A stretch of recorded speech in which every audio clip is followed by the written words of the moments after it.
ও বাবসানেরা ভাইজানেরা, তার জন্য বলি যে ডক্টর শিবশক্তি নামে একজন হিন্দু মানুষ ছিল। এই ডক্টর শিবশক্তি না তো 11টা ভাষার ডাক্তার ছিল রে বাবাজিরা। কয়টা ভাষা? 11টা ভাষার ডক্টর ছিলেন ডক্টর শিবশক্তি না। তার জন্য বর্তমানে দেখবেন শিবশক্তি একটা কোম্পানি আছে, কোম্পানি পর্যন্ত একটা বাই করছে। শিবশক্তি কোম্পানি একটা আছে, সার কোম্পানির একটা আছে, আপনি খেয়াল করে দেখবেন। এই ডক্টর শিবশক্তি না আমাদের ভারতের মানুষ।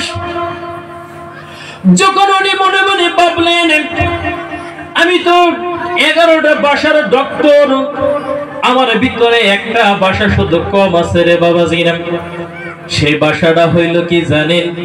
সেই ভাষাটা হইল আমার আপনার কোরআনের ভাষা। বলি সুবহানাল্লাহ। কোরআনের ভাষাটা কি? আরবি। আরবি ভাষা উনি জানতেন না। যখন ওনার ভিতরে জাগলো, আমি অনেক জায়গা দেশ, অনেক জায়গাগুলো আমি ঘুরছি, অনেক দেশ বিদেশগুলো আমি ঘুরি, কিন্তু একটা ভাষা আমি জানি না। যে নাকি 11টা ভাষার ডক্টর, তার জন্য একটা ভাষা শিক্ষা কোনো বড় ব্যাপার নয়। 2-10 দিনের ভিতরে উনি শিক্ষা করতে পারবে, তার মনের ভিতরে দাঁড়ানো। উনি আস্তে আস্তে এমন ভাবে কোরআনের ভাষাগুলো শিক্ষার জন্য ওই শুধু আরবের ময়দানে, আরবের এক ইউনিভার্সিটিতে উনি চলে গেলেন রে বাবা। ও বামসানেরা, কথাটা বলো খুব মন দিয়ে শোনা মেরে। এই শিক্ষার কত মর্যাদা আমার আপনার একটু গুরুত্ব সহকারে দিব, কারণ আমার আজকে একটা অ্যাসাইনমেন্ট। এইটা হচ্ছে একটা বক্তব্যের অনুষ্ঠান। এই বক্তব্যে আমরা কাদেরকে পড়াই, বক্তব্যে আমরা কি পড়াই, বক্তব্য আমার কেন প্রয়োজন, এই জন্য আমি সাবজেক্টটা নিয়েছি রে বাবাজিরা। তার জন্য বলছি ওই ডক্টর শিবশক্তি না যখন আরবিক ভাষার জন্য, আরবের ভাষার জন্য একটা লাইব্রেরিতে উনি চলে গেলে, লাইব্রেরিদেরকে বললে আমি একে একে 11টা ভাষা আমি শিখছি রে বাবাজিরা, কিন্তু একটা ভাষা শিখি নাই রে, সেইটাই হয়েছে কোরআনের ভাষা। কারণ এই কোরআনের ভাষা আমার আপনার শিখতে হবে। এই কোরআনের ভাষাটা ওনার শিক্ষার জন্য প্রয়োজন আছে, উনি মনোভাবে ভাবলেন। তার জন্য ডক্টর শিবশক্তি না আস্তে আস্তে চলে গেলেন কোরআনের ভাষা শিক্ষার জন্য একটা লাইব্রেরিতে যায়া। প্রথমত ওই লাইব্রেরিতে বললেন, লাইব্রেরিতে যায়া ওনার সমস্ত ঘটনাগুলি বললেন যে আমি 11টা ভাষার ডক্টর, আমি 11টা ভাষা জানি, কিন্তু এই কোরআনের ভাষাটা আমি জানি না। আমাকে কোরআনের ভাষার জন্য কি শিখতে হবে, এইটা আমাকে একটু আপনারা স্টাডি দেন, এইটা আমাকে আপনারা শিক্ষার জন্য একটু উপদেশ দেন রে বাবাজিরা। ওই লাইব্রেরিকে বলল তোমাকে একটা কিতাব দিয়া দেই রে, ওই কিতাবটা তুমি নিয়ে আস্তে আস্তে বাড়িতে তুমি পড়বা, দেখবা তুমি কোরআনের ভাষাগুলো শিক্ষা দিয়ে যাবা। ওই লাইব্রেরির থেকে কিতাব দিল, ওই লাইব্রেরির থেকে কিতাবটাকে দিয়ে দিল আমার আপনার নবী, মায়ের নবী হযরত মুহাম্মদুর রাসূলুল্লাহ সাল্লাল্লাহু আলাইহি সালাতু ওয়াসসালামের জীবন ব্যবস্থা একটি গ্রন্থ। জীবন ব্যবস্থার গ্রন্থ একটা কি, ওনাকে দিলে তুমি এটা স্টাডি করো, এটা স্টাডি করলেই তুমি সমস্ত ভাষাগুলো তুমি জানতে পারবা। আমার নবী, মায়ের নবীর জীবনী যখন ওনাকে দিয়ে দিল, আস্তে আস্তে 1 দিন 2 দিন 3 দিন 4 দিন 5 দিন উনি পড়া স্টাডি শুরু করে দিল বাবাজিরা। ওনার পড়ার সময় প্রত্যেক দিনের রাত্র বেলায় উনি পড়ে, প্রত্যেকদিন রাত্রের বেলায় উনি আমার নবীর কিতাবের জীবনীটা উনি পড়ে। একদিন আস্তে আস্তে আস্তে আস্তে 1 দিন 2 দিন 3 দিন 4 দিন 5 দিন হয় রে, এরকম যখন উনি পড়তে পড়তে রে নবীর জীবনের কিতাবটা বুকের মধ্যে দিয়ে উনি ঘুমায় এসে গেল। ও বাবাজিরা, কথাটা ভালো করে খেয়াল দিবেন। যখন উনি আস্তে আস্তে কিতাবটা শুরু করেন, পড়তে পড়তে যখন হঠাৎ করে একদিন উনি ঘুমের মাধ্যমে চলে গেলেন, ঘুমের মাধ্যমে যখন চলে গেলেন, চলে যাওয়ার পর স্বপ্নের যুগে উনি মনে মনে স্বপ্নের যুগে উনি দেখতেছে যে এমন একজন সুন্দর চেহারার মানুষ ওনার কাছে আইছে রে। আয়সা বলে, ও ডক্টর শিবশক্তি না, আয় অন্ধকার মধ্যে আর কতদিন থাকবি রে, এই আমার হাতখানা দিয়ে দিলাও, আমার হাতের উপরে তোর হাতরা রেখে কলমা পড়ে মুসলমান হয়ে গেল। বলি সুবহানাল্লাহ। স্বপ্নের শিবশুনি না রে, আর কতকাল তুই অন্ধকারের মধ্যে বসবাস করবি, অন্ধকারের মধ্যে আর কতক্ষণ তুই থাকবি রে? আয় আমার কাছে আয়, ওই অন্ধকার থেকে তুই প্রহরে আয়। আমার হাতটা বানিয়ে দিলাম, এই আমার হাতের মধ্যে তোর হাতটা রাখিয়া হরে তুই কলমা পড়ে মুসলমান হইয়া যা, বলি সুবহানাল্লাহ। যখন নবীজির খাতের উপরে হাতটা রাখিয়া ডক্টর শিবশক্তি না দে কলমা পড়ে মুসলমান হইয়া গেল বাবাজিরা। ডক্টর শিবশক্তি না তার আস্তে আস্তে তার ঘুমটা ভেঙে গেল রে বন্ধুরা। ঘুমের মাধ্যমে ঘুমটা যখন ভাঙিয়া গেল, এমন ভাবে উনি ভাবতে শুরু করলেন বাবাজিরা রে, ভাবতে ভাবতে এমন কথা উনি ভাবলেন, দুনিয়ার জমিনে কত মানুষের সাথে চলাফেরা করছি রে, কিন্তু এমন সুন্দর মানুষের চেহারা আমি কোনদিন দেখি নাই, বলি সুবহানাল্লাহ। ডক্টর শব্দটি আগে এমন কত মানুষের সাথে চলাফেরা করেছে, কত জায়গায় সভা সালিশ করেছে, কিন্তু এমন সুন্দর চেহারার মানুষ, এমন সুন্দর নূরের আদর্শের মানুষ কোনদিন দেখে নাই। এই কথাটা উনি উপলব্ধি করতেছে রে বাবসারেরা ভাইজানেরা। তার বন্ধু উনি যখন এই কথাটা উপলব্ধি করতে করতে ভাবতে ভাবতে ভাবতে সকালে রাত্রটা হইয়া গেল রে বাবাজিরা। ডক্টর শিবশক্তির নাতির স্ত্রী যখন ওনাদের নাস্তার সময় হয়েছে রে, ওই নাস্তাগুলো রেডি করে নিয়ে আসছে স্বামীকে দেওয়ার জন্য। যখন নাস্তাগুলো রেডি করে নিয়ে আসলো, ডক্টর শিবশক্তি নাচতে বলে, ও স্বামী এই যে ধরো নাস্তা গ্রহণ করো, নাস্তা তুমি খাও। কিন্তু ডক্টর শিবশক্তি না দেখে স্ত্রী রে, ডক্টর শিবশক্তি নাদের চোখ দিয়া ওদরে সরসর করে পানি পড়তাছে। ডক্টর শিবশক্তি নাদের স্ত্রী বলে, ও স্বামী আজকে তোমার কি হয়েছে? ও স্বামী তুমি বলো বলো, আজ প্রায় তোমার সাথে অনেকদিন যাবত আমি ঘর সংসার করি, কিন্তু তোমাকে প্রত্যেকটা দিনের আমি নাস্তা দেই রে, কিন্তু কোনোদিন তোমাকে আমি চোখের মধ্যে অজস্র দেখাইতে দেখি নাই রে। আজকে তোমার কি ঘটনা হয়েছে গো ডক্টর শিবশক্তি না, তুমি বলো কেন তোমার চোখের ভিতর অদর পানি পড়ে? ডক্টর শিবশক্তি নাকে বলে, ও স্ত্রী, ও স্ত্রী, এমন ঘটনা আমার কাছে হয়েছে গো, এমন কর্ম আজকে আমার রাতের ভিতর আমার মাধ্যমে হয়েছে গো। আমি যদি এখন তোমাকে বলি গো, ও স্ত্রী, দুনিয়া এই সমাজে আমাকে রাখবে না, এবং কি তুমি আমাকে চলে যাবা, মা বাবাকে আমাকে রাখবে না, মা বাবাও আমাকে তাড়াইয়া দিবে। এইটা কিন্তু হিন্দু সম্প্রদায়ের একটা জিনিস আছে না? হিন্দু সম্প্রদায়ের মাঝখানে এটা কিন্তু আছে না? নেই। হিন্দু সম্প্রদায়ের মধ্যে দেখবেন, ওরা যদি জানলো যে সমাজের ভিতরে যদি কোনো মানুষ মুসলমানদের সাথে উঠা বসা করে, এমন সমাজ আছে, তার সমাজের দিকেও মানে একদম করে ক্যাটাপ মেরে দেয়, সমাজের এক ঘরে করে ফেলে দেয়। এরকম কিছুগুলা সমাজ এখনো হিন্দু সমাজে আছে। ডক্টর শিবশক্তিনাথ বলে, ও স্ত্রী, এমন ঘটনা আমার সঙ্গে হয়েছে, আমি যদি এখন বলি গো তুমি আমাকে চলে যাবা, মা বাবা আমাকে চলে যাব, সমাজেও থেকে আমাকে বাহির হইতে দিবে না। বলে স্ত্রী বলে, না, তোমার সাথে আমি অনেকদিন ঘর সংসার করতেছি গো, বলো বলো বলো গো, এমন কি ঘটনা হয়েছে আমার কাছে কইলা বলো। কারণ আমি তোমার স্ত্রী, আমি জানি পৃথিবীর ভিতরে যদি মহব্বত যদি তুমি করো, আমি স্ত্রীকে তুমি বেশি মহব্বত করেছো, আমি স্ত্রী কিভাবে তোমাকে ছেড়ে যেতে পারবো? এমন কোন কাজ তুমি আমার মনের ভিতরে ধারণা আছে, এমন কোন কাজ তুমি করো না, আমি তোমাকে ছেড়ে যাবো, এমন কোন কাজ তুমি করো নাই। ও স্বামী গো, আপনি বলুন বলুন এমন কি কাজ আপনার সাথে হয়েছে? যখন ডক্টর শিবশক্তিনাথ বলে, ঠিক আছে বসো বসো, কি হয়েছে আমি ঘটনা কি তোমাদেরকে আমি বলি। ডক্টর শিবশক্তিনাথ আস্তে আস্তে তার স্ত্রীকে বলা শুরু করলো, ও প্রাণের স্ত্রী, দুনিয়ার মধ্যে কত মানুষের সাথে আমি চলাফেরা করছি, কত মানুষের সাথে আমি উঠা বসা করছি, কত জায়গায় আমি সভা সারণে বসন প্রদান করছি, কত মানুষের সাথে আমি লগ করছি, কিন্তু এবার সুন্দর নুরানি চেহারার মানুষ আমি জিন্দেগিও কোনোদিন আমি দেখি নাই গো। এমন সুন্দর মানুষ রাত্রের মধ্যে স্বপ্নের চোখে আমাকে আসিয়া বলে, আরে হায় অন্ধকারের মধ্যে আর কতদিন থাকবি রে ডক্টর শিবশক্তিনাথ আমার হাতের মধ্যে হাতরা আর কি কলমা পড়ে মুসলমান হয়ে যাহা আমি আর দেরি করতে পারি নাহি গো ওই মানুষটার হাতের উপর হাতরা রেখে কলমা পড়ে মুসলমান হয়ে গেছে বলে সুবহানাল্লাহ।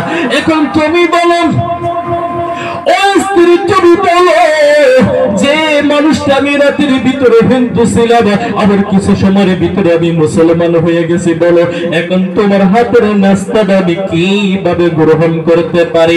আর এই কথাটা যদি আমি সমাজে বলি যদি আমি বাড়িতে বলি বাড়িতে তো আমাকে কেউ রাখবে না বাড়িতে থেকে আমাকে তাড়াইয়া দিব সমাজের ব্যবস্থা থেকেও আমাকে তাড়াইয়া দিব। ও স্ত্রী এখন তুমি আমাকে পরামর্শ দাও কিভাবে তোমার হাতের রাস্তা আমি খাইতে পারি কারণ তোমার সাথে এতদিন যাবত আমি সংসার করছি তোমার হাতের সমস্ত খানা আমি খাইছি তোমার হাতের কাপড় চোপড় পরিধান আমি করেছি এখন তুমি বলো একজন মুসলমান হইয়া রে হিন্দুর হাতের খানা আমি কিভাবে খাইতে পারি গো? ও স্ত্রী তুমি বলো বলো তখন স্ত্রী বলে ও স্বামী গো আবার আল্লাহ এমন একটা পদ্ধতি বানিয়ে দিল আমার মুহাম্মদুর রাসূলুল্লাহ সাল্লাল্লাহু আলাইহি ওয়াসাল্লাম সমস্ত দুনিয়ার খবর উনি জানেন আমার আল্লাহ রাব্বুল আলামিন জানেন আমার আল্লাহ মুহাম্মদুর রাসূলুল্লাহ সাল্লাল্লাহু আলাইহি ওয়াসাল্লামকে তার হাবিবকে জানিয়ে দিল ও আমার দোস্ত হাবিবি রে ওরা যেজন স্বামী স্ত্রী খুব একজন আরেকজনকে মহব্বত করেছে কিন্তু একজনকে তুমি কিভাবে ইসলাম ধর্ম তুমি গ্রহণ করাবে যাও ওই স্ত্রীর কাছে তুমি স্বপ্নের যুগে ওই স্ত্রীটাকেও তুমি মুসলমান বানিয়ে থুয়ে বলে সুবহানাল্লাহ। স্ত্রী বলে ও স্বামী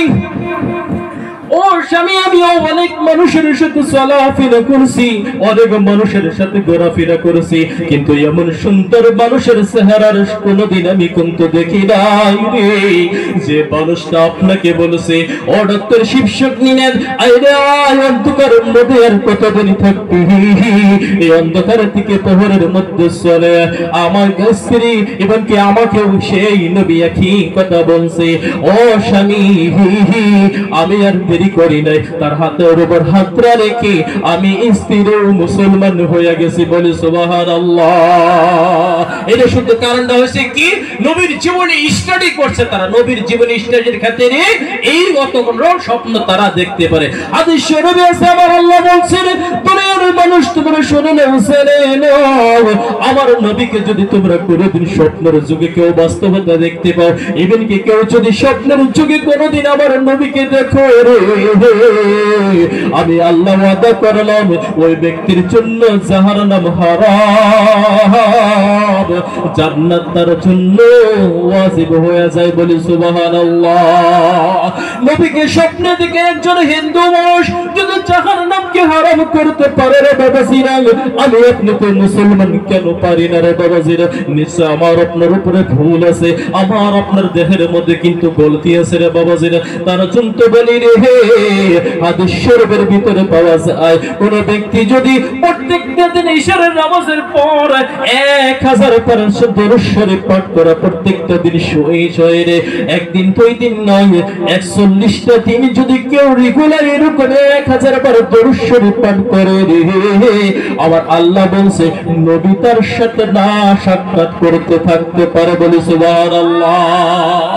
কোন ব্যক্তি যদি একদিন প্রত্যেকটা দিনে 1000 বার দরুদ শরীফ ইশার নামাজ পড়ার পর যদি শোয়ার আগে পড়ে কইরা যদি 41 দিন যদি কেউ একে রাহে পড়ে আবার আল্লাহ বলছে অবশ্যই সেই ব্যক্তিকে আমার নবী বাস্তবতা স্বপ্নের যুগে তাকে দেখা দিবে। আর একটা কথা মনে রাখবেন যারা সাহাবা তারা নবীকে দেখছে আর আমরা যেহেতু দেখতে পারবো না তার জন্য বলছে যে কোন আমার উম্মত যদি নবীকে কেউ স্বপ্নের যুগে দর্শন লাভ করে তার জন্য জাহান্নামের আগুন হারাম হারাম জান্নাত তার জন্য ওয়াজিব করে দেয়, বলি সুবহানাল্লাহ।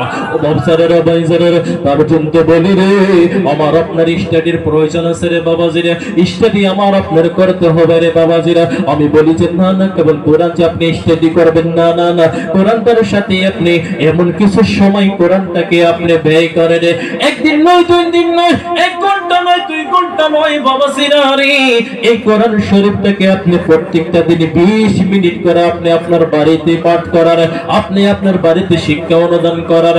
কোরআন এমন একটি কিতাব বাবাজিরা, আল্লাহ রাব্বুল আলামিন হাদিসের মধ্যে উল্লেখ করেছে, কোরআন শরীফ যে বাড়িতে প্রত্যেকটা দিন দেওয়ার হয়, প্রত্যেকটা দিন কোরআন শরীফ যে বাড়িতে তেলাওয়াত হয়, সেই বাড়িটা রহমতের মাধ্যমে ভরপুর করে রাখে।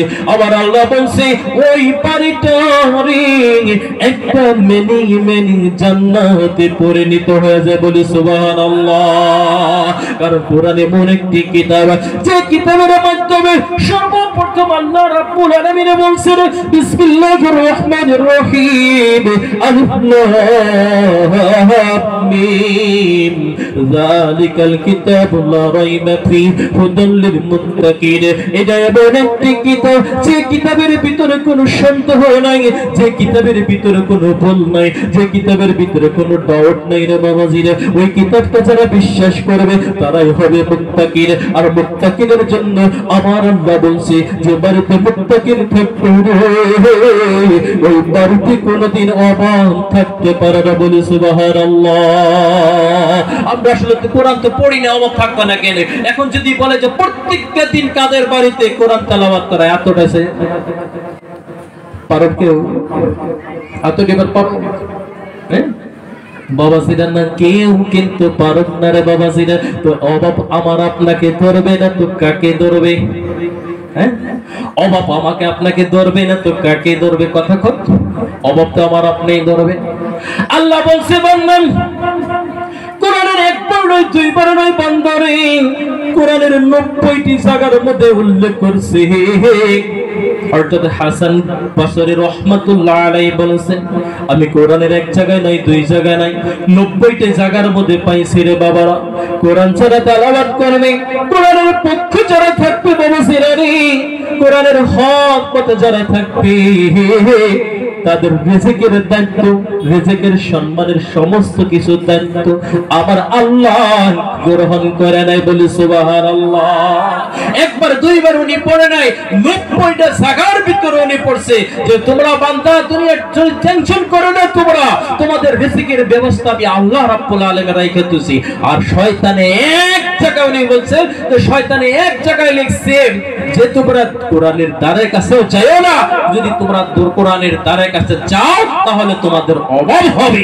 কিন্তু আমরা যে জায়গায় 90 বার উল্লেখ করছে সেই কথাটাকে আমরা বিশ্বাস করতেছি রে, কিন্তু দেখা গেছে 1 জায়গায় যে শয়তানে বলছে যদি তোমরা কোরআনের কাছে যাও তোমাদের কিন্তু রিজিকের অভাব হবে, যদি তোমরা নামাজের কাছে যাও তোমাদের কিন্তু রিজিকের অভাব হবে, সেইটাই দিয়ে দইরা আমরা বই নিছি। তো অভাব আমার আপনার থাকবে না তো কার থাকবে? 90টাকে আমরা বিশ্বাস করি না, একটাকে বিশ্বাস করি রে বাবাজিরা। তার জন্য তো বলছি পরিশ্রম যদি সবচাইতে ধনীর মূল কারণ হইতো রে বাবাজিরা রে, সর্ব দুনিয়ার ভিতরে সবচাইতে বেশি থাকতো ঠেলাওয়ালা, রিস্কাওয়ালা, ঠিক না? নাই যদি পরিশ্রম যদি রিজিকের মাধ্যম হইতো, ধনীর মাধ্যম হইতো, সবচাইতে ধনী থাকতো ঠেলাওয়ালা, রিস্কাওয়ালা। জীবন যারা শ্রমিক আছে, যারা প্রত্যেকটা দিন তারা কাজ করতেছে, তারা সবচাইতে বেশি ধনী থাকতো যদি পরিশ্রম ধনীর মূল কারণ হইতো। কোরআনের ভাষা এটা, কিন্তু আমরা সেই কোরআনের ভাষাটাকে বিশ্বাস করি না। 1 জায়গায় যে উল্লেখ করছে শয়তানে, সেটাই আমরা প্রত্যেকদিন ফলো করতেছি। হাদিস শরীফে আছে বান্দা প্রত্যেকটা দিনে যদি ফরজ নামাজ পড়ে, ফজরের ফরজ নামাজ পড়ে, যদি কোনো বাড়িতে কোরআনের সূরা ইয়াসিন তেলাওয়াত করা হয়, আমার আল্লাহ বলছে বান্দা রে, ওই বাড়িটা আমি রহমতের দ্বারাই তারা ভরপুর করে রাখি, ওই বাড়িতে আমি রিজিকের অভাব রাখি না রে বান্দা। আবার হাদিস শরীফে এমন হাদিস আছে 5 ওয়াক্ত নামাজ পড়লে আল্লাহ 5টা পুরস্কার দেয়। সবাই কিন্তু জানি, যারা নামাজ নাও পড়ে এই কথাটা কিন্তু জানি না নাকি? আলেম ওলামারা উল্লেখ করে যে নামাজ পড়লে 5টা পুরস্কার আল্লাহ দেয়, এই কথাটা জানি। তার সর্বপ্রথম পুরস্কার রিজিকের অভাব আল্লাহ দূর করে, সুবহানাল্লাহ। কিন্তু আমার আপনার 5 ওয়াক্ত নামাজ হয় কি হয় কি? 5 ওয়াক্ত নামাজ আমি আপনি পড়ি, যদিও 2-4 জনে পড়ি রে বাবা সিরারে, সময় মতো কি জানি আমি আপনি পড়তে পারি না, কিন্তু এমন ভাবে 2-4 জনে যাহাই কিছু পড়ি, কিন্তু নামাজের যে গুরুত্ব, নামাজের যে অহংকার, নামাজের যে ভালোবাসা, নামাজের যে মহব্বত, এই মহব্বত গুলো কিন্তু আমি আপনি নামাজের ভিতরে খাটাই না রে বান্দা। হাদিস শরীফের ভিতরে পাওয়া যায় এখনো আমার আপনার দোয়া কবুল হয়, এখনো আমার আপনার দোয়া কবুল হয় বাবা সিরাজ। কিভাবে দোয়া করলে কবুল হয়? হাদিসের মধ্যে উল্লেখ হয়েছে যে যখন বাবা তুমি দোয়া করবে রে, এই দোয়ার আগে তুমি দরুদ শরীফ পড়ো, এই দোয়ার আগে তুমি সূরা ফাতিহা পড়ো, এই দোয়ার আগে তুমি সূরা আর বাকারার সর্বশেষ আয়াতটা তুমি পাঠ করো, দেখবা তোমার দোয়া রে আল্লাহ রাব্বুল আলামিন তৎক্ষণাৎ কবুল করে দিয়েছে। বলি সুবহানাল্লাহ। এই দোয়া কবুল হয় কেমন মাধ্যমে, কিভাবে আমরা বুঝবো? আমরা তো ভাবি হুজুর কত হুজুর দোয়া কবুল করে, আমরা তো কোনো কিছুই পাই না। হ্যাঁ, দোয়া কবুল করার মাধ্যম আছে, দোয়া কবুল করার কিছু ধরন আছে।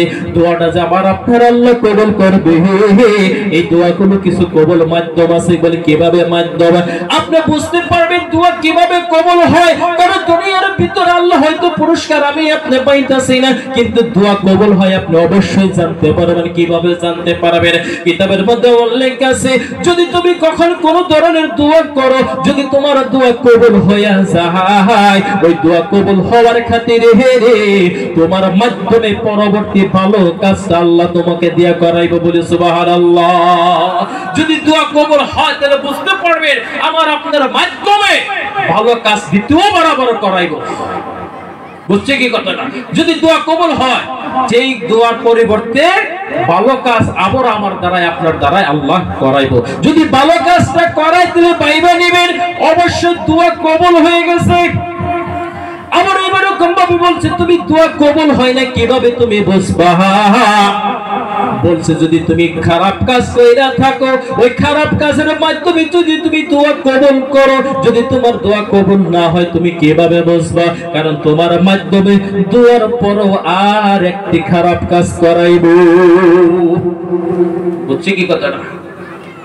দোয়া যখন করি, দোয়া যদি কবুল না হয় কিভাবে বুঝবো? আমি খারাপ কাজ করতেছি, দোয়া কবুল হইতেছে না, দোয়া করতেছি কিন্তু দোয়া কবুল হইতেছে না, কিভাবে বুঝতেছি? তাহলে বুঝতে পারবেন আমার আপনার মাধ্যমে আর একটি খারাপ কাজ করাইবো। যদি খারাপ কাজ হয়ে গেল তাহলে কিন্তু অটোমেটিক ভাবে আমি আপনি যাই না নিন যে দোয়া কবুল হয় নাই। কিন্তু আমরা তো কোনোদিন এগুলা ভাবি নাই। ভাবছি কি? ভাবে কি? কোনোদিন আমরা এগুলা ভাবি না, শুধু ভাবি যে হুজুররা দোয়া করো, দোয়ার কবুল তো আমরা পাই না। আরে কোন একটা হুজুরের মাধ্যমে খারাপ কাজ হয় দেখেন, যদিও 2-1 টুপিওয়ালা পারদারিওয়ালা পাঞ্জাবির মাধ্যমে হয়, কিন্তু তারা তো আলিম না, তারা তো আলিম না। যদি 2-1 চক্রান্তে ফাঁসানো হয় তাহলে মানবেন যে ওটা চক্রান্তে ফাঁসানো হয়েছে, আল্লাহ তার সত্যর সদাই জয় অটোমেটিক ভাবে সেই হুজুরকে দিয়ে আবার সমাজে সম্মানিত করাইবে। করাইবো না? নাই করাইবো, কিন্তু আমরা সেগুলো কখনো ভাবি না। এই যে অন্তর, এই হার্ট, এই কল্পা 3 ধরনের কল্প আছে। আমরা কি জানি এই কল্পের বিষয়ে? জানি কি? কল্পের বিষয়ে জানি না রে বাবাজিরা। 1 নাম্বার হয়েছে সুস্থ হার্ট, 2 নম্বর ইল হার্ট, 3 নম্বর হইছে ডেড হার্ট। এই যে সর্বপ্রথম পিওর হার্ট অর্থাৎ ভালো দিল, ভালো মন কাদের আছে, এটার বর্ণনা আমি আপনাদের করব। 2 নম্বর বলছে ইল হার্ট অর্থাৎ বেমারি হার্ট। বেমারি মানুষ যারা আছে না, অনেকে বেমারের ভিতরে কিছু হার্ট আছে, অন্তর আছে। 3 নম্বর হইছে ডেড হার্ট অর্থাৎ মৃত দিল। এই যে 3 ধরনের দিল আমার আপনার ভিতরে আছে, এই কেমন শ্রেণীর মানুষ আমি আপনি কিছু কিন্তু কোনোদিন স্টাডি করি নাই দিল সম্পর্কে রে বাবাজিরা। এই দিল সম্পর্কে বর্ণনা করছে কিতাবের মধ্যে আছে। যখন আপনি একজন পিওর হার্ট অর্থাৎ সুস্থ দিলের মানুষ আপনি কিভাবে বুঝবেন? একজন সুস্থ দিলের মানুষ আপনি কিভাবে বুঝবেন? একজন বেমার দিলের মানুষ আপনি কিভাবে বুঝবেন?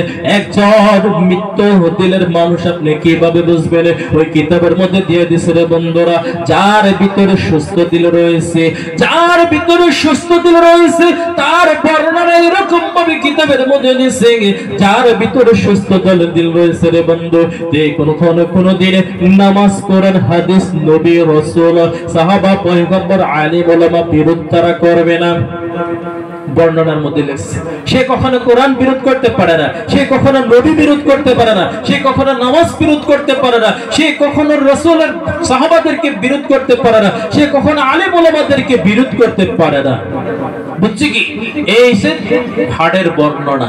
যাদের ভিতরে সুস্থ দিল আছে তারা কিন্তু চিরনির মানুষ হয়। বাবাজিদের সমাজে এরকম মানুষ আছে না নাই? এখনো আছে যারা কোরআন ভালোবাসে, এখনো আছে যারা নবীকে ভালোবাসে, এখনো আছে যারা নামাজকে ভালোবাসে, এখনো আছে যারা সাহাবাদেরকে ভালোবাসে। এমন মানুষও আমি দেখছি সাহাবাদের জীবনের ঘটনা শুনে তারা চোখ দিয়ে ওদের পানি ফেলা হয়। এমন মানুষ সমাজে আমি দেখছি কোন আউলিয়াদের জীবনী তাদেরকে যদি শোনায় তারা এখনো চোখ দিয়ে ওদের পানি ফেলাই রে বাবারা। এমন সমাজে মানুষ আমি দেখছি রে বাবা। আছে না নাই? এমন মানুষ আছে না নাই? আছে, কিন্তু এমন মানুষ বর্তমান সমাজে আছে। আবার যাদের ভিতরে ইলহাদ অর্থাৎ বেমারি, যাদের ভিতরে বেমারি মন আছে, তারা একদিকে আল্লাহকে ভালো রাখবে, আল্লাহকে খুশি করবে, আর একদিকে শয়তানকেও খুশি করবে। এমন মানুষ আছে না নাই সমাজে? বলো। দেখবেন মসজিদে নামাজ পড়ছে, আবার মসজিদের দিকে বাহির হয়ে টুপিটা মাথায় থেকে খুলিয়েন হয়তো নানান ধরনের গীবতের মধ্যে লিপ্ত আছে। এমন মানুষ আছে না নাই? আছে না? সমাজ আছে না নাই? আবার দেখবেন নামাজ পড়িয়ে আসলো, নামাজ শেষ তৎক্ষণাৎ আবার গান বাজনার মধ্যে লিপ্ত। এমন মানুষ আছে না সমাজে? আছে। মানে নামাজও পড়ে আবার গানকেও সাপোর্ট করে, আবার রাসূলকেও মানে, আবার রাসূলের বিরোধিতা করে। এমন মানুষ দুনিয়ার জমিন আছে না নাই? অনেক মানুষ আছে রে বাবাজিরা। আমার দৃষ্টিতে দেখা যায় রে সর্বপ্রথম বর্তমানে এই শ্রেণীর মানুষটা দুনিয়ার ভিতরে ভরপুর। এই শ্রেণীর মানুষ দুনিয়ার ভিতরে বর্তমান ভরপুর। কারণ নামাজও পড়ে, নামাজ পড়ে আল্লাহকে খুশি করে, আবার নামাজ পড়ে বাহির যাওয়ার সাথে সাথেই তারা শয়তানকেও খুশি করে। এমন মানুষ সমাজে বর্তমান ভরপুর। এটা হচ্ছে যাদের ভিতরে ইলহাদ অর্থাৎ যারা বেমারি অন্তরের মানুষ। তৃতীয় নম্বর বর্ণনা করেন ডেড হার্ট অর্থাৎ মৃত্যুদিন। আচ্ছা বলি, মৃত্যু মানুষের, একজন মানুষকে যতই আপনি মহব্বত করেন, যতই ভালোবাসেন না কেন রে বাবাজিরা, যখন একটা মানুষ মৃত্যু এই যে জীবনের থেকে আপনার দেহ থেকে যখন আপনার প্রাণ বায়ুটা চলে যাবে রে বন্ধু, দেখবেন আপনাকে যতই মহব্বত করুক না কেন রে, আপনাকে আস্তে আস্তে হয়তো আস্তে আস্তে ঘরের থেকে সর্বপ্রথম বাইরে করবে, ও তারপর আপনাকে দিয়ারের ভিতরে রাখবে, দিয়ারের থেকে আপনাকে আস্তে আস্তে বিদায় করবে, বিদায় করে আপনাকে কবরস্থানে রাখবে রে বাবারা। দেখবেন কবরস্থানে যাওয়ার পর একদিন দুই দিন আপনার আদরের সন্তান, আদরের ছেলে, আদরের স্ত্রী, আদর পেয়ে যাবে, কিন্তু তারপরে আর কোনোদিন যাবে না। এমন কিন্তু মানুষ আছে, আছে না নাই? যত মহব্বত আপনি আপনার বাবাকে, আপনার মাকে আপনি করি না কেন, এটা সিস্টেমের একটা মাধ্যম। যতই মহব্বত করি তাদেরকে 24 ঘন্টা 36 ঘন্টা 38 ঘন্টার বাহিরে আমরা তারা ঘরের ভিতরে রাখি না। রাখি কি? কত মানুষ দুনিয়ার জমিনে দিকে ফেলছে। তার জন্য কবি যে বলে, আজ না হয় কাল তুমি যাইবা কবরে, যাওয়ার সময় দেখবি চিরে, ও ভাইজান সবই রহিব পরে, যাওয়ার সময় দেখবি চিরে। আজ না হয় কাল তুমি যাইবা কবরে, যাওয়ার সময় দেখবি চিরে, ও ভাইজান সবই রহিব পরে, যাওয়ার সময় দেখবি চিরে। ও বাবাসিরা ভাইজানেরা বলছে, তোমার দাদা গেল, দাদি গেল, ও তোমার দাদা গেল, দাদি গেল, কেউ আইলো না ফিরে, যাওয়ার সময় দেখবি চেরে, ও ভাইজান সবই রইব পরে, যাওয়ার সময় দেখবি চেরে। তোমার মাও গেল, বাবা গেল, ও তোমার মাও গেল, বাবা গেল, কেউ আইলো না ফিরে, যাওয়ার সময় দেখবি চেরে, ও ভাইজান সবই রইব পরে, যাওয়ার সময় দেখবি চেরে। ও বাবাজির এই জন্য বলে আমি আপনি অনেক মহব্বতের সন্তান আমার আপনার আছে রে বাবাজিরা, অনেক স্ত্রী আমার আপনার মহব্বত আছে রে বাবাজিরা। কবরের ভিতরে যখন আমি আপনি যাব রে বাবাজিরা রে, ওই কবরে আমার আপনার সাথে কেউ দুনিয়ার যাবে না রে। আমি কোটি টাকা উপার্জন করি না কেন বাবাজিরা, এই কোটি টাকা আমার আপনার ব্যাংক ব্যালেন্সে থাকবে। আমি আপনি যখন মরে যাব রে, এই ঋণগুলোর জন্য এই টাকাগুলোর জন্য আমার আপনার ছেলে সন্তান মারামারি তারা করবে রে বাবাজিরা। তার জন্য বলছে হাদিস শরীফে, ওই ব্যক্তির চিনে পুকার কে হইতে পারে রে, যে নাকি ধন সম্পদ গুলো জড়িয়ে রাখে, যে নাকি ধন সম্পদ গুলো জুগিয়ে রাখে রে বাবাজিরা। তার জন্য বলি রে, ধন সম্পদের প্রয়োজন আমার আপনার কাছে নাই। এই কবর এমন একটা ঘর, এই কবর এমন একটা কবর যার ভিতরে নাই সাথী রে, যার ভিতরে নাই বাতি রে বাবা। কবর আমার আপনার জন্য অন্ধকার কবর। এই কবরে যাওয়ার আগে আমার আপনার কিন্তু দুনিয়ার জমিনের দিকে কবরের সামান কিন্তু তৈরি করতে হবে রে বাবাজিরা। ও বাবাজিরা, আমি আপনাদেরকে বলতে চাই, এই কবরে কেউ কোনোদিন ধরা দিবে না, এই কবরে কেউ কোনোদিন যাবে না। যত মহব্বতের সন্তান আপনার দুনিয়ার জমিনে থাকুক না কেন, যত মহব্বতের আদরের স্ত্রী থাকুক না কেন রে বাবাজিরা রে, যত আদরের মহব্বতের মেয়ে আপনারা থাকুক না কেন রে বাবাজিরা, এই কবরে আমার আপনার জন্য কেউ যাবে না রে বাবাজিরা। তার জন্য বলছি রে, এদের জন্য ধন সম্পদ গুলো অর্জন না করিয়া আপনি কবরের যাওয়ার জন্য আপনি নিজেকে তৈরি হন। কারণ অনেক মানুষ দেখছি বাবার কোলে সন্তানের লাশ আছে না নাই, বাবার কোলে কত সন্তানের লাশ দেখছি। আমার এমন জানাজা পড়াইছি রে, বাবার কোলে দাদার কোলে নাতি নাতির লাশ আছে না নাই।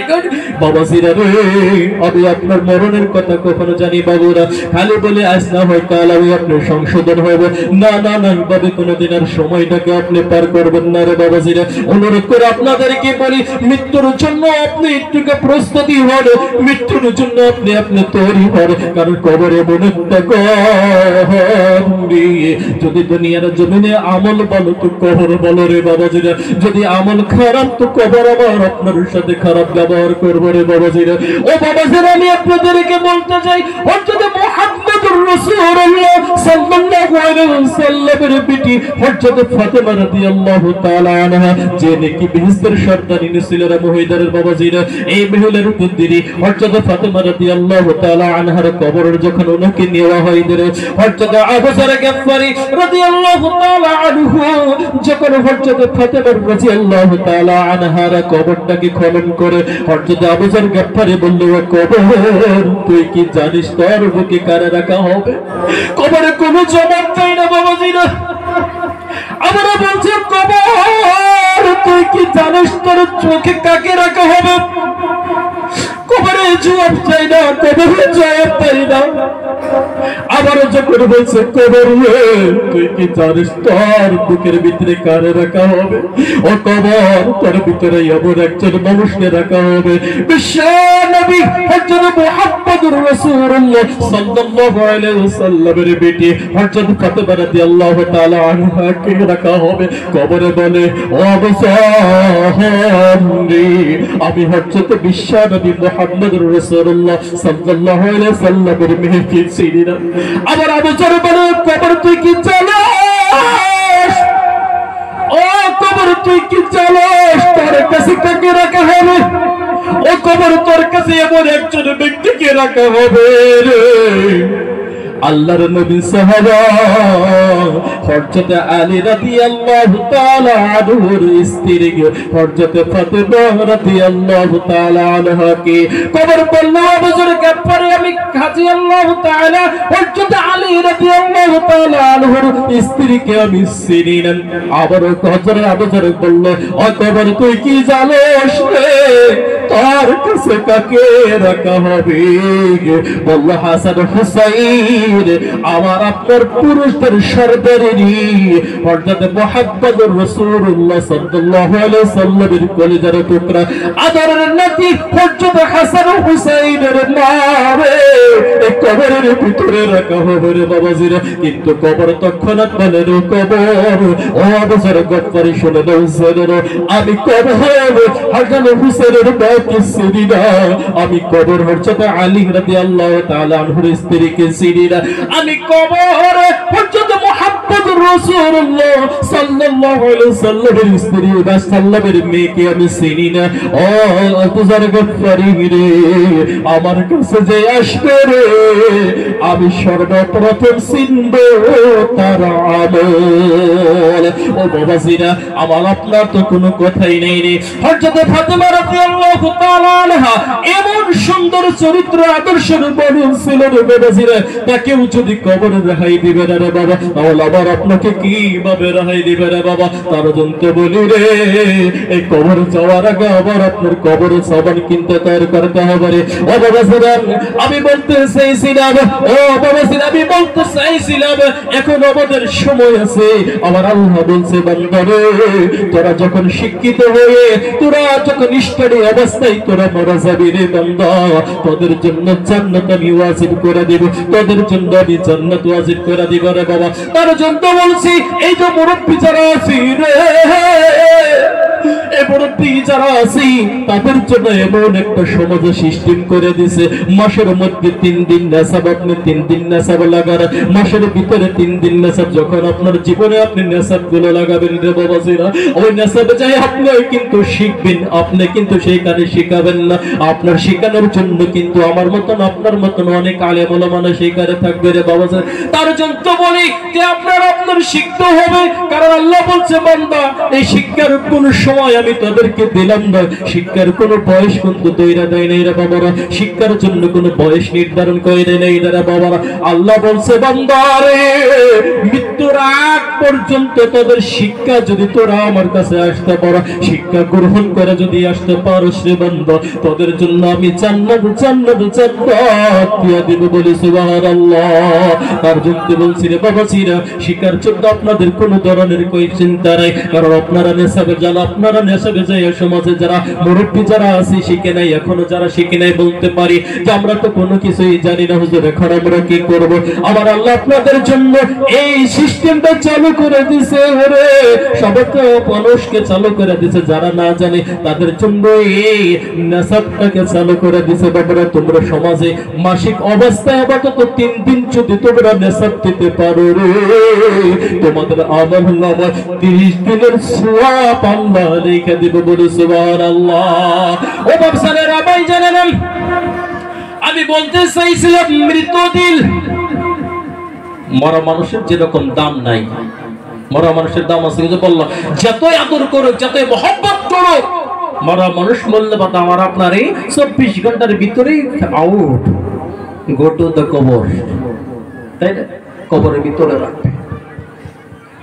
আমার আল্লাহ বলছে, বান্দা রে, এই অন্তর যদি তোদের মরে যায়, চিন্তার কোনো কারণ নাই। সুবহানাল্লাহ। এই অন্তর যদি মরে যায়, তোদের চিন্তার কোনো কারণ নাই। মরা দিলের বর্ণনা কিভাবে দিছে জানেন? মরা দিলের বর্ণনা দিছে, বান্দা ও বান্দা, মরা দিলের বর্ণনা এরকম ভাবে হয়, এই মরা দিলের মানুষ যারা আছে রে, তাদের কাছে এই ওয়াজ নসিহত গুলো ভালো লাগবে না, কোরআন গুলো ভালো লাগবে না, কোরআন পড়বে কোরআন গুলো ভালো লাগবে না, নবীজির কথা তাদের ভালো লাগবে না, সাহাবাদের কথা তাদের ভালো লাগবে না রে। সর্বদা সর্বদা তারা গুনাহের কাছে লিপ্ত থাকবে। বুঝে নিবেন রে, ওদের অন্তরটা মরা মরা মরা। এমন সমাজে মানুষ আছে না? সমাজের ভিতরে মানুষ আছে না?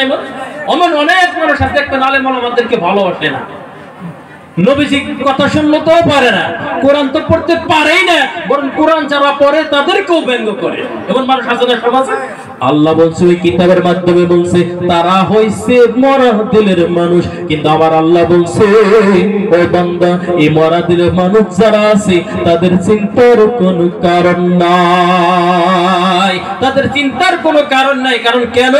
মরা দিল তাজা করার পদ্ধতি আল্লাহ এই কোরআন পাকে দিয়ে দিয়েছে বলে সুবহানাল্লাহ। মরা দিল তাজা করার পদ্ধতি আল্লাহ কোরআন পাকে দিয়েছে না নাই?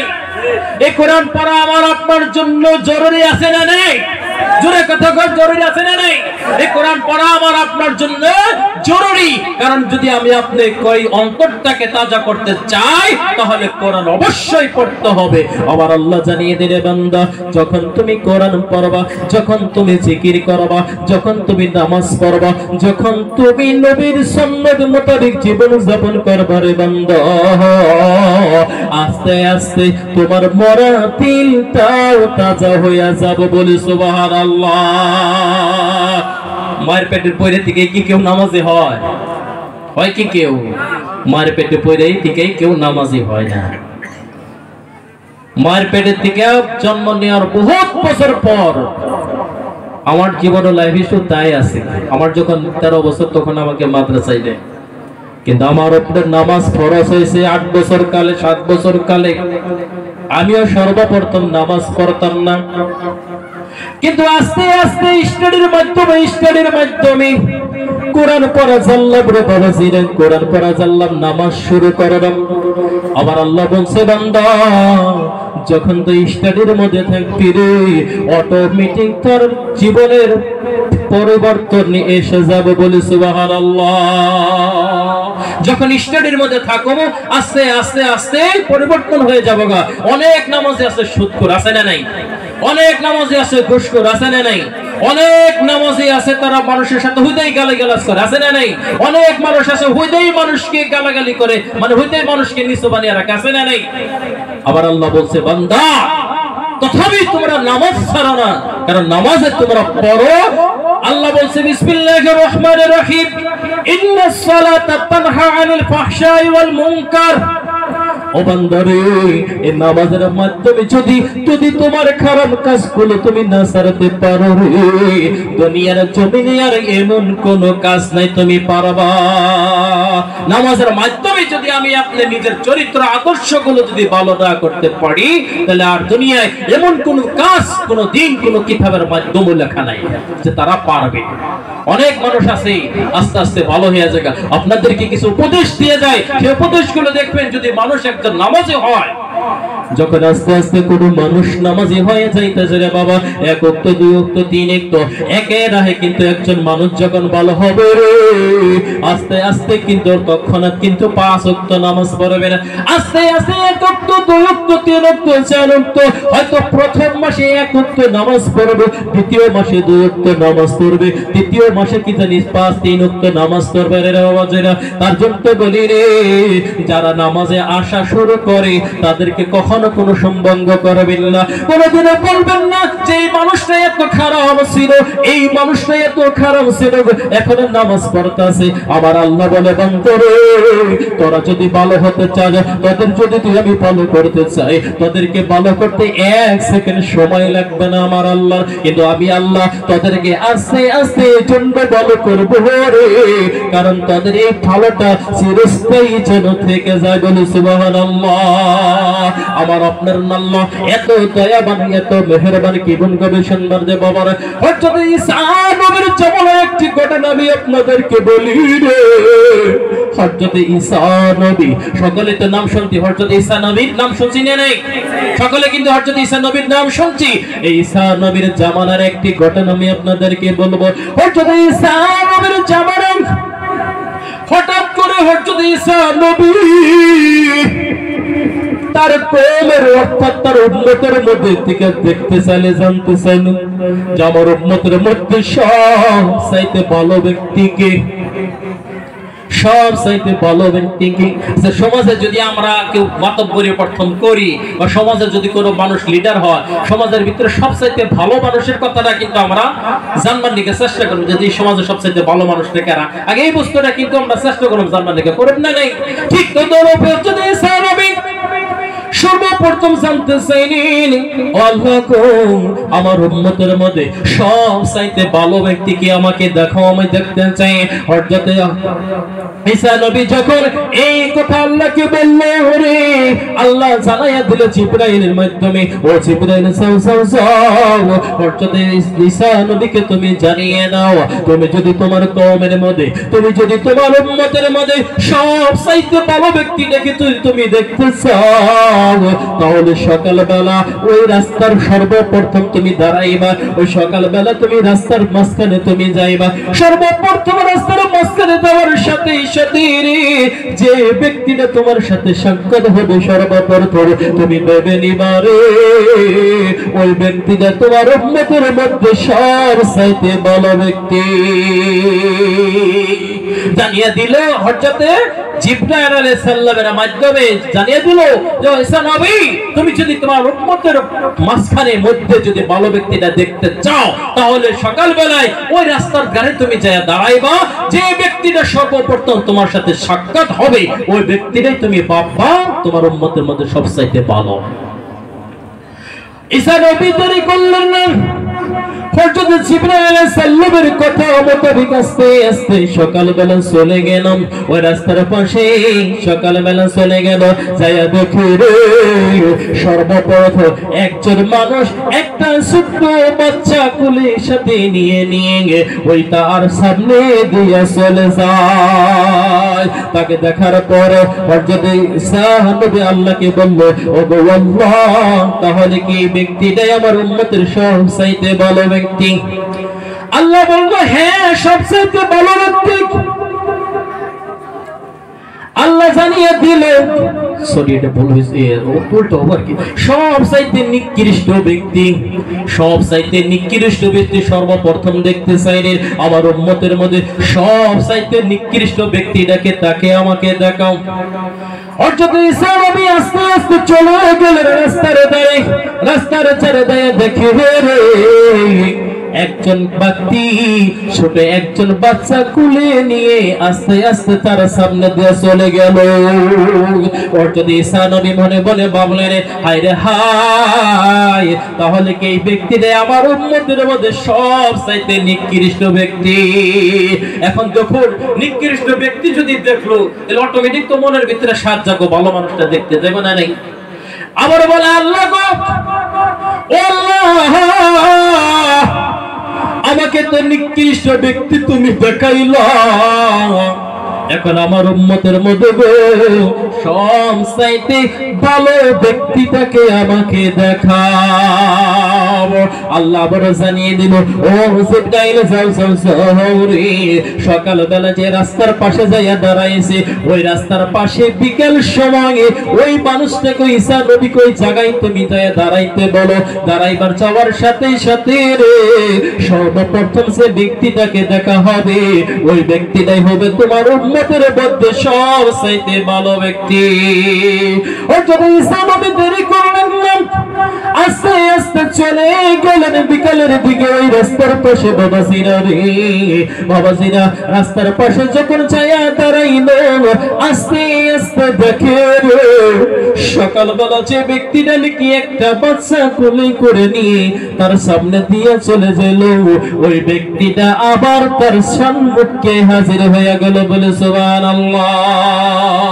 এখন দেখুন যে ব্যক্তি সকালবেলা নিকৃষ্ট ছিল সামান্যতম সময়ের ব্যবধানে কিভাবে উৎকৃষ্ট হয়, মনের ভিতরে তো একটা প্রশ্ন জাগে, জাগে না নাই? মনের ভিতরে একটা ধারণা হয় না নাই? এটা কল্পনা হয় না নাই? অবশ্যই কল্পনা হয়। তখন বলল আল্লাহ এ কিভাবে সম্ভব? ও আল্লাহ আমি কিছুই বুঝতে পারলাম না। ও আল্লাহ গো যে ব্যক্তিটা সকাল বেলায় নিকৃষ্ট ছিল সামান্যতম সময়ের মধ্যে ব্যক্তিটা কিভাবে উৎকৃষ্ট হয়ে গেল? আল্লাহ গো আপনি বলে দেন কিভাবে উৎকৃষ্ট হয়ে গেল? আমার আল্লাহ তাকে জানিয়ে দিল রে ও ঈসা নবী গো সকাল বেলা যখন তুমি তোমার ওই ব্যক্তিটাকে একজন বাচ্চা তোমার সাথে সম্মুখে দিয়ে চলে গেল এমন জায়গায় চলে গেল আস্তে আস্তে যে একটা জঙ্গলের ভিতরে যায় ঢুকলো। জঙ্গলের ভিতরে যায় যখন ঢুকে রে সকালে বলে নারে তাকবীর, নারে তাকবীর।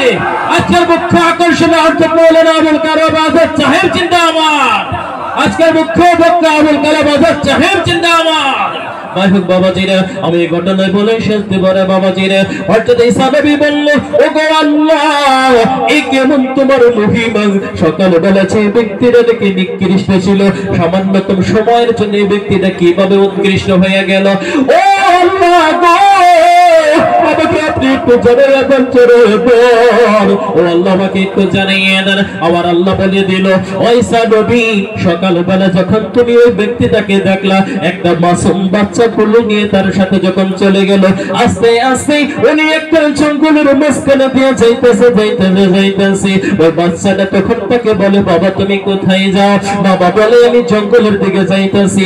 বাবাকে প্রশ্ন করে ছোট্ট বাচ্চা ও আব্বা জানে এই জঙ্গলের দিকেও কি বড় কোনো কিছু আছে? বাবা বলে হ্যাঁ আছে, জঙ্গলের দিকে বড় কিছু আছে। বলে কি আছে? ওই পাহাড় পর্বত। আবার যখন জিজ্ঞাসা করে বাবা এই পাহাড় পর্বতের থেকেও কি আরো বড় বস্তু আছে?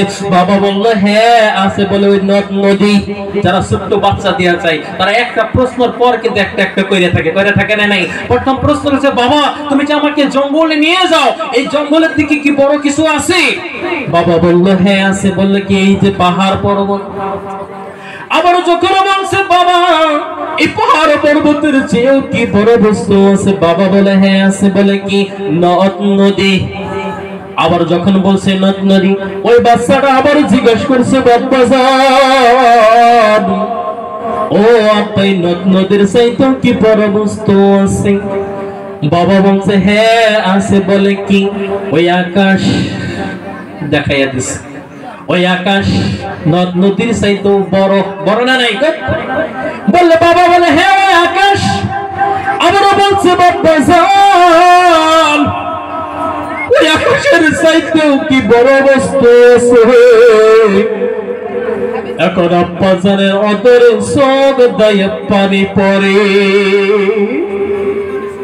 আব্বা বলে হ্যাঁ আছে কো ও কলিজার টুকরা দর সন্তান ওই আকাশের চাইতেও বড় জিনিস আছে, বড় বস্তু আছে। যে আল্লাহ আমাকে তোমাকে সৃষ্টি করছে গো ওই আল্লাহর রহমত। সুবহানাল্লাহ।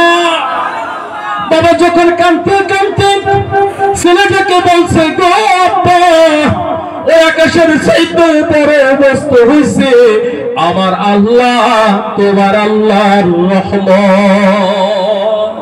আমার আল্লাহ বলে ওই সাহাবী যখন আমার রহমতের কথা স্বীকার করছে রে তুমি বলো বলো ওই নিকৃষ্টটাকে আমি কিভাবে নিকৃষ্ট রাখতে পারি রে?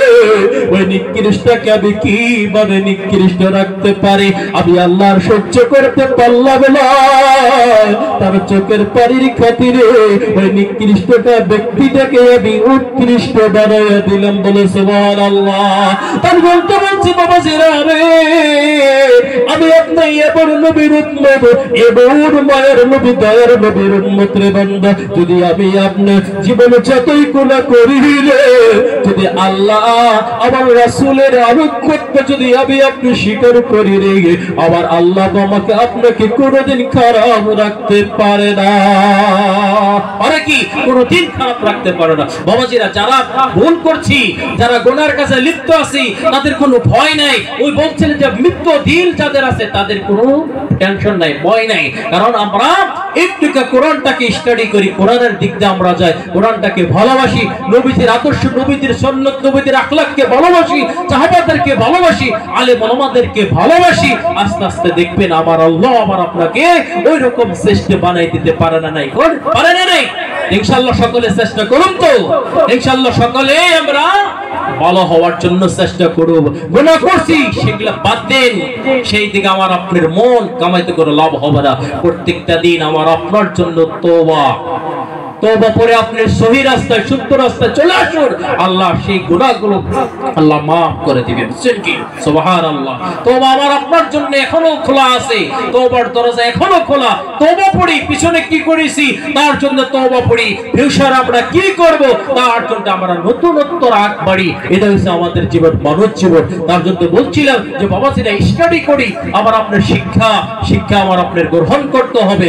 মুরব্বী যারা আছে তাদের জন্য আলেম ওলামারা একটা সিস্টেম বানিয়ে দিয়েছে যে তোমাদের ভয় নাই, তোমাদের জন্য 3 দিন নাসাব মাসে। কারণ একদিন যদি আপনি স্টাডি করেন 10 দিনের সওয়াব আল্লাহ আপনাকে দিবে। আর যদি আপনি 3 দিন স্টাডি করেন তাহলে 3 দিন আপনি যদি নাসাবে যান তাহলে আপনাকে 30 দিনের সওয়াব আপনার আমলনামা আল্লাহ দিয়ে দিবে। দিবে না? নেই দিবে, অবশ্যই দিবে। এটা আমার আপনার অন্তরে বিশ্বাস রাখতে হবে। যদি আমি আপনার অন্তরে বিশ্বাস রেখে যদি আমরা শুরু করি, অবশ্যই অবশ্যই আল্লাহ আমাকে আপনাকে ভালো মানুষ বানাইব, বানাবে নেই বানাবে। যাই হোক, সর্বশেষ আমি আপনার কাছ থেকে বিদায় নিই, আপনাদের কাছ থেকে বিদায় নিই। আমার হুজুর অনেক কণ্ঠের মধুর তরুণ বক্তা, গোয়ালপাড়া থেকে আসলাম, প্রায় 5-6 দিন গোয়ালপাড়াতে প্রোগ্রাম করে আসলাম দুজনেই। এত সুন্দর মানুষ, তাদেরকে ভালোবাসছে। দেখুন, দুনিয়ায় কিন্তু সুরের প্রয়োজন আছে না নেই? কিয়ামতের দিন যখন দাউদ আলাইহিস সালাম কোরআন তেলাওয়াত করবে, তার সুর শুনে আমার আপনার মতো মানুষ বেহুশ হয়ে থাকবে হাজার হাজার বছর। সুবহানাল্লাহ। নিশ্চয় সুর প্লাস জানা আলেম ওলামার কিছু প্রয়োজন আছে না?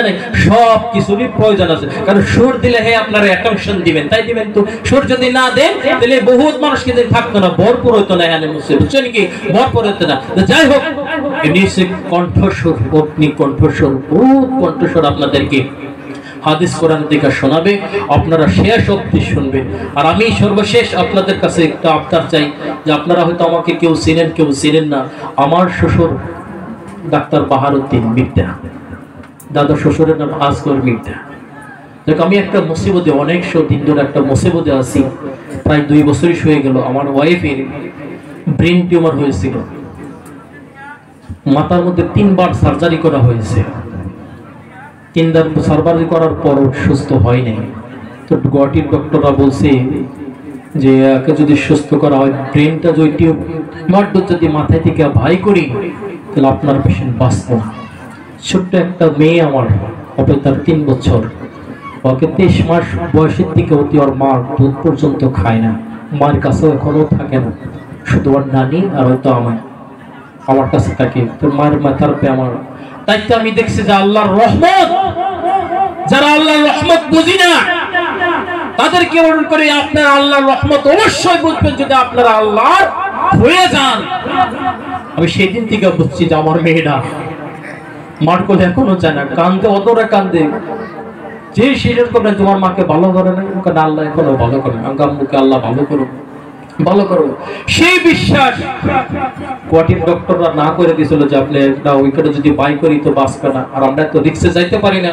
আপনার এই 2 বছরের মেয়েটা এত আল্লাহ অনেক সৌন্দর্য, মায়া, মেয়েটা দেখলে মায়া লাগে যায়। এত সুন্দর চেহারা দিয়ে আল্লাহ বানাইছে, আলহামদুলিল্লাহ। কি যাই হোক, সেই মেয়ের জন্য দোয়া করবে। আর রিসেন্টলি বাঙ্গালোর থেকে আমি গামা সার্জারি বলে কয়, গামা সার্জারি করে নিয়ে আসছি, রেডিয়েশন দিয়ে। তারা দেখলো যে ওটা বাই করা যাবে না। তো ডক্টররা, কেন ডক্টররা তাই বলছে যে যদি বাই করা হয় আপনার পেশেন্ট বাঁচবে না। যদি আমরা বিভিন্ন একটা রাস্তা বাই করতে পারিনি, তারা এই রাস্তাটা বাই করলো যে ওটাকে রেডিয়েশন দিতে হবে। তো 2 মাসের কথা বলছিল, 2 মাস পরে আস্তে আস্তে সুস্থ হবে। আপনি আল্লাহকে ডাকুন, আল্লাহর কাছে দোয়া করুন। আর আমিও যখন হাদিসের মধ্যে পাইছি যে কোনো স্বামী যদি তার স্ত্রীর জন্য নফল নামাজ, 2 রাকাত নফল নামাজ পড়ে দোয়া করে আল্লাহর কাছে, আল্লাহ বলছে সেই মৃত স্ত্রীকেও আল্লাহ জীবিত করে দিতে পারে। সুবহানাল্লাহ। আবার পাওয়া গেছে জন্য কোনো স্ত্রীও যদি কোনো স্বামীর জন্য 2 রাকাত নফল নামাজ পড়ে দোয়া করে, আল্লাহ কইছে যে মৃত স্বামীকেও আল্লাহ জীবিত করে দিতে পারে। সুবহানাল্লাহ। সেই বিশ্বাস রাখা আমি সর্বদাই প্রত্যেক মাহফিলেই যেখানে যাই দোয়া চাই প্রত্যেকের কাছ থেকে, দোয়া নিয়ে নিজেও দোয়া করি। একমাত্র দোয়ার বরকতেই আল্লাহ বর্তমান জীবিত রাখছে। আমি আপনাদের কাছে একটু আবদার যে আপনারা সকলেই আমার স্ত্রীর জন্য খাস করে একটু দোয়া করবেন। আল্লাহ যেন আমার মেয়েটাকে ইতিম না বানায়, আল্লাহ যেন আমার স্ত্রীটাকে হায়াতে তৈয়বা দান করে। সকলে যেটা না পারে সেটা পারে কে? আল্লাহ। হাসানা নাই, সকলেই যেটা না পারে, পৃথিবীর কোন ডক্টর ইঞ্জিনিয়ার যেটা না পারে, আমার আল্লাহ কিন্তু সেটা পারে। পারে না? নেই। আমি আল্লাহর কাছে কই, আল্লাহ দুনিয়ার কেউ না পারো কিন্তু তুমি তো পারো, আল্লাহ তুমি ভালো করো। আমি সর্বদাই আল্লাহর কাছে বিশ্বাসী, সর্বদাই আমি মোনাজাতে নামাজ পড়ে মোনাজাতে সর্বদাই আমি দোয়া করি আল্লাহ যেন আমার স্ত্রীটাকে সর্বদাই যাতে আল্লাহ সুস্থতা দান করে, আল্লাহর অপার মহিমা। তাই হোক, আমি আপনাদের আজ বেশি সময় নিব না। আমার উস্তাদ এখানে আছে, আপনাদেরকে মধুর কণ্ঠে বঞ্চন হবে, আপনারা সকলেই শেষ অবধি শুনবেন। আর আমার কথার মধ্যে সর্বশেষ যদি আমল করার মতো কিছু থাকে তো আমল করব, আর যদি কোনো কিছু অজানিতে ভুল করে থাকি আল্লাহর রাস্তা আমাকে মাফ করে করবেন, আমি আপনাদেরকে মাফ করব। আসসালামু আলাইকুম ওয়া রাহমাতুল্লাহি ওয়া বারাকাতুহু।